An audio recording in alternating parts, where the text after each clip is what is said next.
fairy tale. Yeah.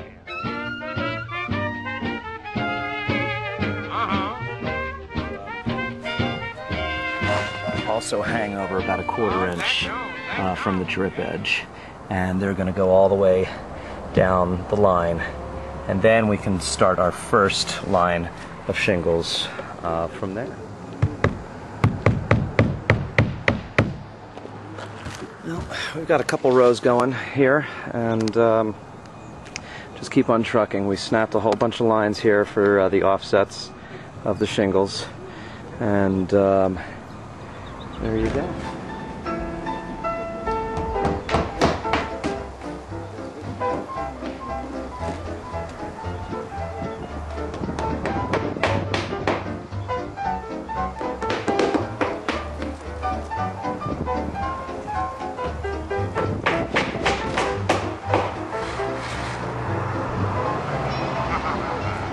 Yep.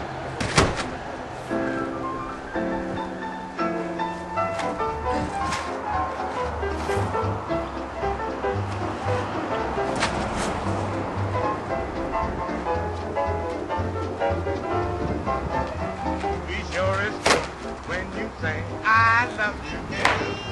I love you, I love you, I love you, I love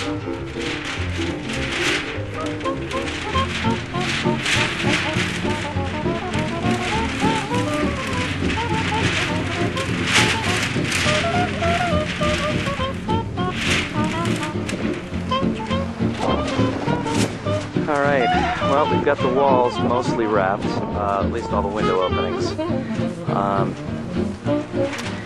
Of course, a very windy day, so it's tough to get stuff like this, or when you're working with large pieces of lumber when it's windy.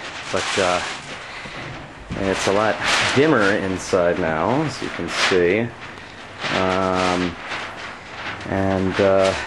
What we're going to do, we've got our windows in too. These are the 4 big numbers here, and the 4 little guys.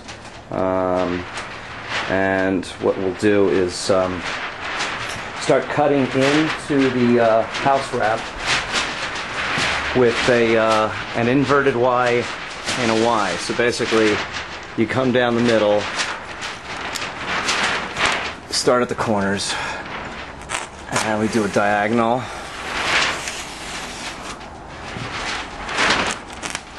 Do a Y like this.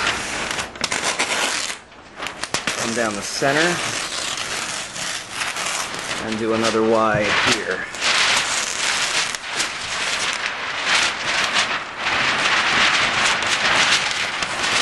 See how windy it is.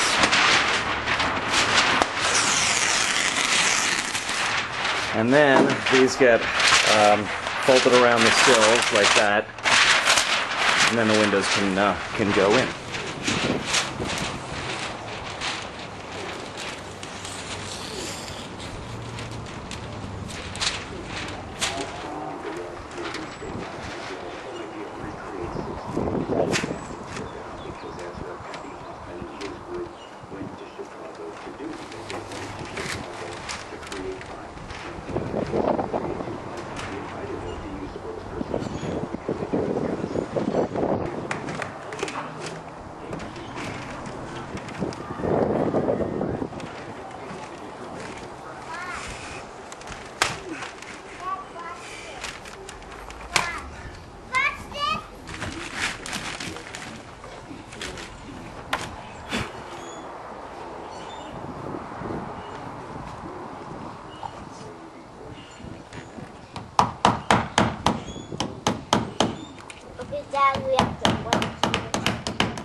All right, well, we got our French doors in, had them delivered.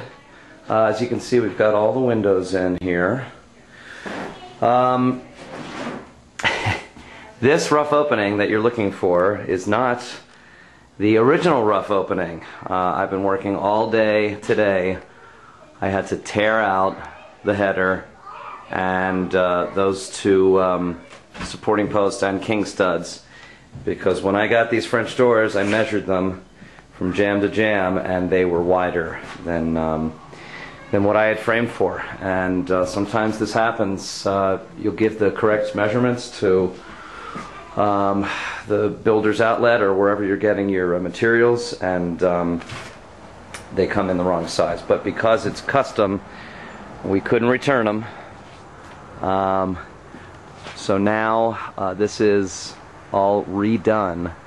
I've rebuilt a header, put that in, and moved the plate over and all the studs over. So now this should accommodate the French doors, and we'll give this a go.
Finishing up the wiring of the outlets in the room here, and I've got most of the outlets wired.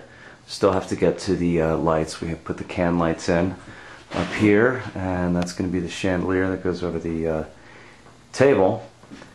French doors are in. We got the lock set in as well. But now we're trying to figure out where these outlets are going to be tied into. And I'm thinking this was the outside wall.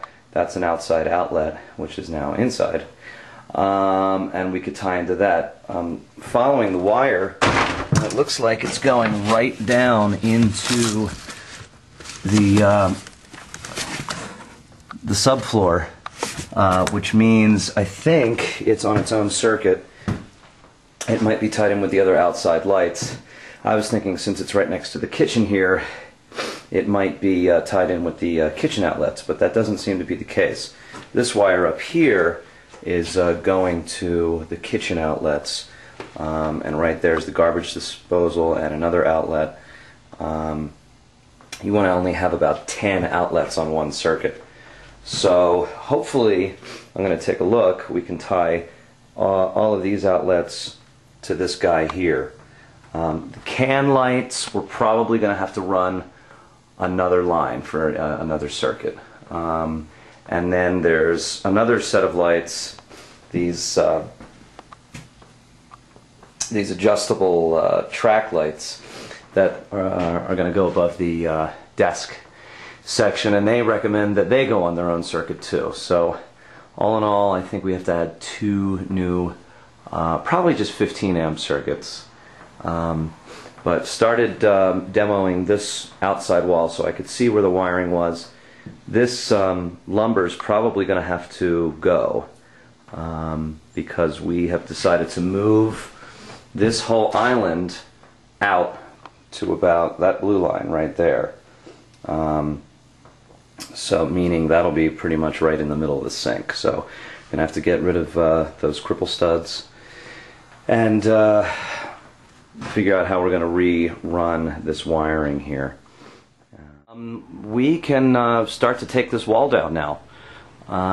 Just talk to Bob, the original architect, and also Mike and Desiree, are the kitchen cabinet people, talking about these microlambs, and there is most likely another set of microlambs cantilevering out beyond that corner, holding up this outcropping.